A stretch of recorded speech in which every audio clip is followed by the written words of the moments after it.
Dr. Christine Leehealey, and I'm a board-certified rheumatologist. I have treated patients with arthritis and autoimmune disease for over a decade, and some of the most common questions I get on a daily basis are, what foods should I eat to help my condition? What kind of diet is recommended to help with my joint pain? While there are no major clinical trials that have addressed this, I have begun to research these questions which are so important to my patients. Based on the medical literature we have available, I really believe in the power of food choices. And not only have I developed recommendations, but I've also incorporated these into delicious recipes to share with you.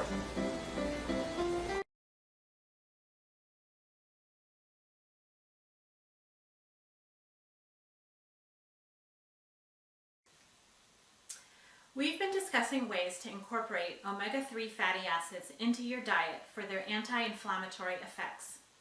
Today I want to show you the different kinds of omega-3 and what food sources these come from. There are three main types of omega-3. We've already discussed eicosapentaenoic acid, or EPA, which is found mostly in fish, seafood, and to a lesser extent in grass or pasture-fed meats. There are two other important compounds that are relevant when it comes to omega-3 food sources: DHA, or docosahexaenoic acid, and ALA, alpha-linolenic acid. Today I'm focusing on ALA, which is the omega-3 found in plant-based sources. Among the foods with the highest concentrations are flax seeds, walnuts, chia seeds, Brussels sprouts, cauliflower, soybeans, and tofu. Green leafy vegetables such as broccoli, kale, spinach, and lettuces also have a fair amount. ALA is also found in meat, dairy, and eggs. The nutrients in these meats all originate from plants, though. It all depends on the diet of the animal. Cows and chickens that have eaten different plants and grasses will have much more omega-3 in their meat, milk, and eggs compared to processed grain-fed animals. This is one reason we as consumers should show support for local organic farmers.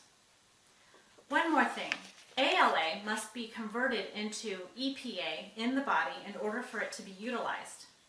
It has been shown that eating too much omega-6 will block this conversion. So you can't eat processed foods and fast foods on a daily basis, which has a lot of omega-6, and then take a flaxseed supplement at the end of the day and expect this to help you. You will likely not convert the ALA into EPA to be beneficial for you. We can make a meal that balances these factors so you can get the most omega-3 out of your nutrients. Come into my kitchen, I'll show you how.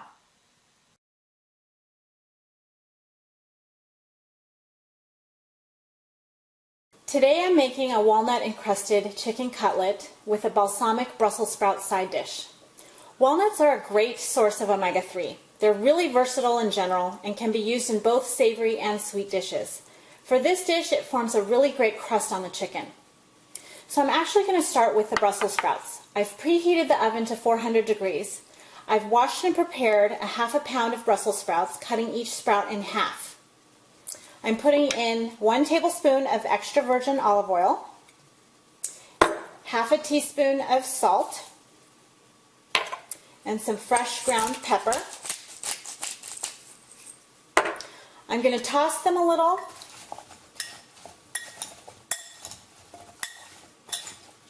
And then spread them out on my lined baking sheet. Definitely don't crowd the pan on this, otherwise the Brussels sprouts will just steam. Roast the Brussels sprouts for about 25 minutes or until slightly browned and crisp on the outside. About 15 minutes in, you want to use some tongs and toss and turn the sprouts on the pan so they cook more evenly.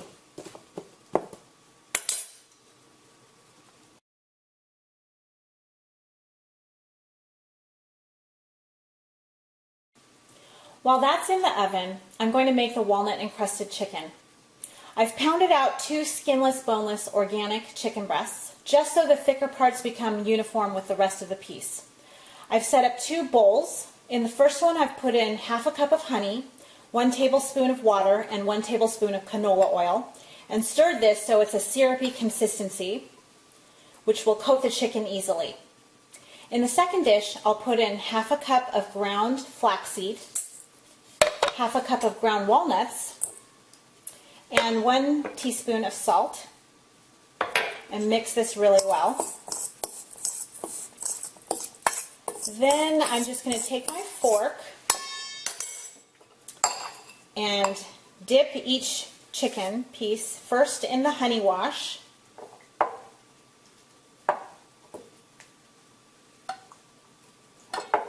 and then into the dry mixture to coat with the walnut flaxseed coating.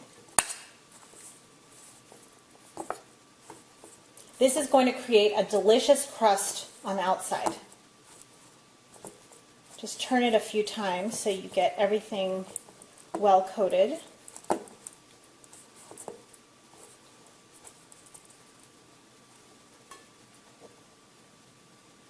And I'm going to place it on my lined baking sheet.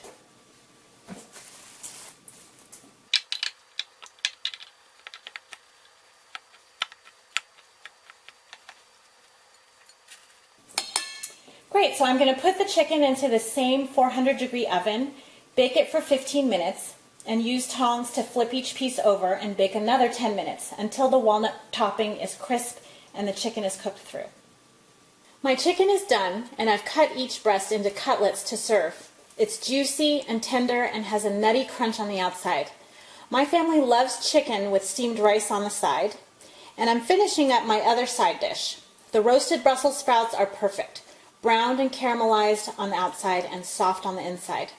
I'm adding 2 tablespoons of balsamic vinegar for even more flavor.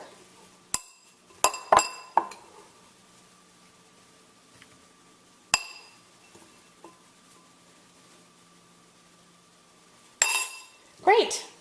This is an easy and delicious meal incorporating great sources of ALA omega-3 that will help you decrease your inflammatory joint pain. I'm Dr. Christine Leehealey, and these are cooking points for healthy joints.